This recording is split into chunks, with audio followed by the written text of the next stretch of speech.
Well, as families get ready for another not-so-normal school year, we want to make sure you know exactly what to expect as your kids head back into the classroom. Oh, every day this week, the Fox 61 School Squad is visiting different districts to break down their back-to-school plans. And today, Angelo Bavaro is in Hartford, right outside Weaver High School. Angelo, good morning to you.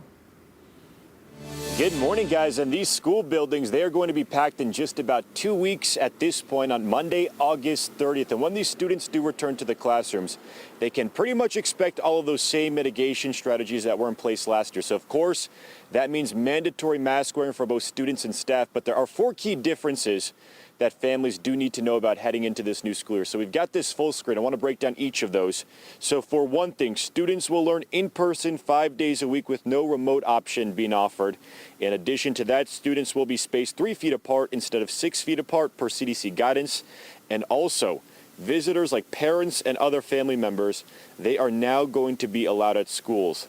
And finally, students and staff who are not vaccinated and asymptomatic do not need to quarantine if they're exposed to someone who tests positive for COVID.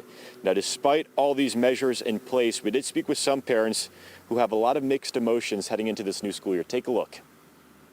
Hartford parents like Lydia Martinez are heading into the new school year hoping for the best. I feel confident that we're going to have a good year and you know, the CDC is going to approve the shot for the younger kids.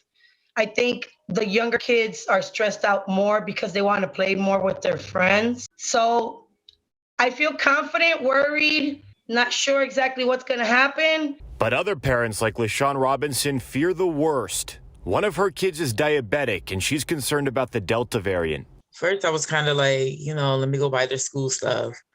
But I'm always thinking about like how the community that I live in is affected by COVID the most. I don't think that a lot of people in our community got vaccinated. So I'm thinking that as a parent that I'm kind of letting my kids down because I know that I'm letting my kids into a burning house. Robinson says she is not confident in the district's plan for in-person learning 5 days a week with no remote learning option. That's why she's weighing her options for her 3 kids in the Hartford School District. I received my child tax credit early, so I was thinking about going to pay for an online curriculum. Superintendent Dr. Leslie Torres Rodriguez says she understands any concerns, but she also shared a message of reassurance. What does this mean? The variant is here. Do we know enough about it? And, one of the things that I do share is I too, worry, right? I think we all worry in situations that continue to evolve and are new.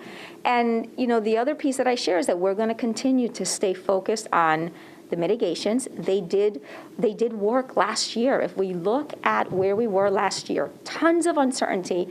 We were still learning about the virus, and yet we were able to offer in-person instruction for those students that wanted to that wanted to access it. And so we're going to continue to do that. Yeah, and hopefully that message does put some parents at ease.